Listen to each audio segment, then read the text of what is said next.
జై గురుదేవ్. శ్రీ గురుభ్యో నమః. యోగా సిరీస్ 6వ భాగం. ఈరోజు మనం తెలుసుకునే ఒక పతంజలి యోగ సూత్రంలోని ఒక నియమం ఏంటంటే బ్రహ్మచర్య అనేది. బ్రహ్మచర్య ఇది 5 నియమాలలో 5వ నియమంగా చెప్పబడినటువంటిది. ఏంటి బ్రహ్మచర్య అంటే బ్రహ్మజ్ఞానముతో సహచర్యము చేయుటను బ్రహ్మచర్యం అంటారు. బ్రహ్మజ్ఞానము అంటే ఏంటి?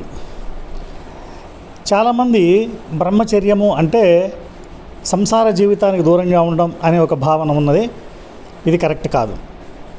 బ్రహ్మచర్య సాధన అంటే ఏంటి అంటే బ్రహ్మజ్ఞానముతో సహచర్యము చేయుటను బ్రహ్మచర్య సాధన అని అంటారండి. ఇది ఎందుకు పెట్టారు మనకి అంటే ప్రతి వ్యక్తి కూడా తన జీవితంలో మనకి కొన్ని వ్యవస్థలను ఏర్పాటు చేశారు మన ఋషులు.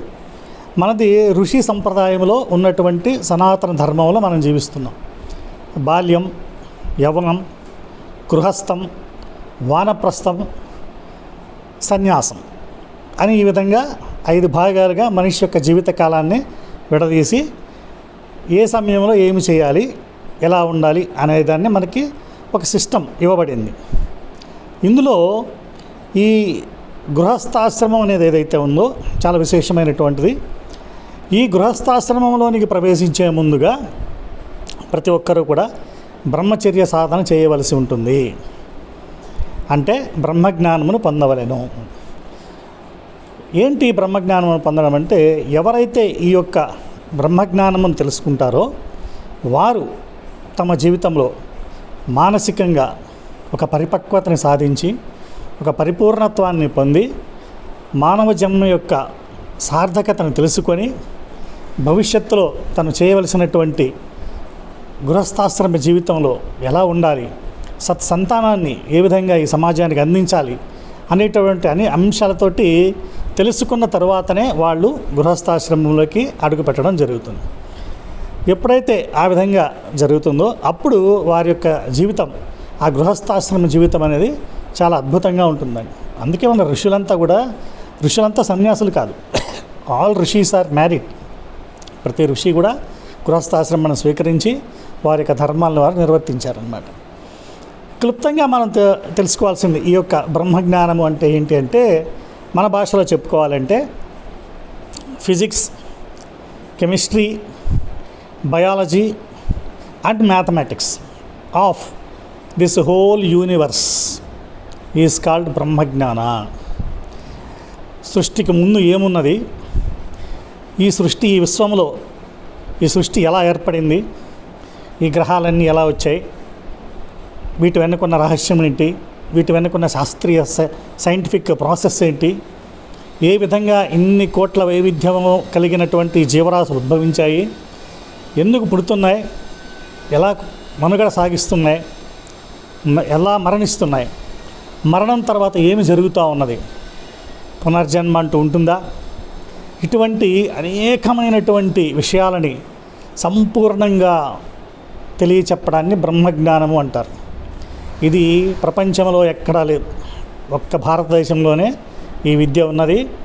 ఇది ఆన్లైన్ క్లాసుల్లో చేసేటటువంటి విద్య కాదు. ఇది ఎవరైతే ఈ బ్రహ్మజ్ఞాన సంపన్నులైనటువంటి గురువులను ఆశ్రయించి భక్తి, శ్రద్ధ, విశ్వాసములతోటి ఈ యొక్క బ్రహ్మ విద్యను తెలుసుకుంటారో, ఈ యొక్క సృష్టి రహస్యాలను తెలుసుకోగలుగుతారో వారు ఒక పరిపూర్ణతని పొంది ఒక బ్యాలెన్స్డ్ మైండ్ తోటి, ఒక స్థితప్రజ్ఞతతోటి, స్థిరమైనటువంటి బుద్ధిని కలిగి తమ జీవితాన్ని చాలా అద్భుతంగా జీవించగలుగుతారు.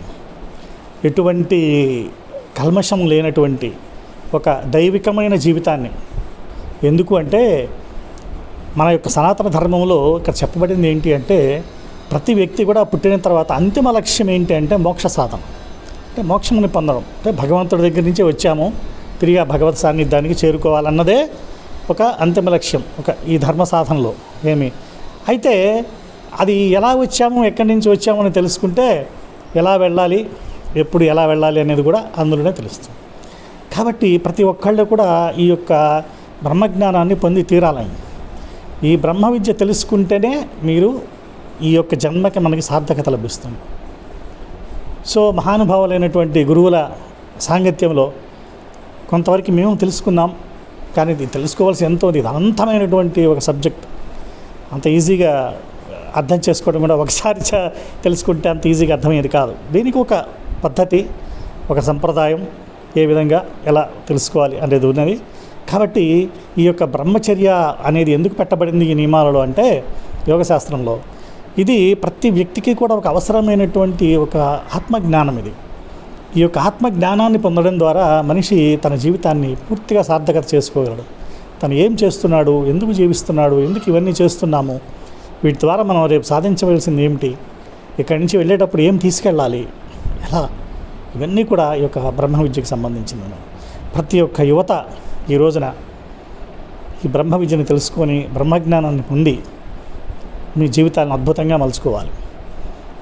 ఎందుకు ఈ రోజున ఇంత విభేదాలు వస్తున్నాయి చాలామందికి, ఎందుకు కలిసి జీవించడం కూడా కష్టమైపోతూ ఉంది. ఎందుకు అంటే ఆ మానసికమైనటువంటి పరిపూర్ణత, పరిపక్వత లేకపోవడం. సో ఇటువంటివన్నీ కూడా మనకి మన ధర్మంలో, మన శాస్త్రాల్లో చాలా అద్భుతంగా మనకి ఇచ్చారు. ఆ జ్ఞానాన్ని మనం తప్పకుండా తెలుసుకోవాలి. కాబట్టి ప్రతి ఒక్కళ్ళు కూడా ఈ బ్రహ్మచర్య సాధన చేయవలసిందిగా నేను ఈ గురు పరంపర తరపున మీ అందరిని కూడా అభ్యర్థిస్తున్నాను. జై గురుదేవ్.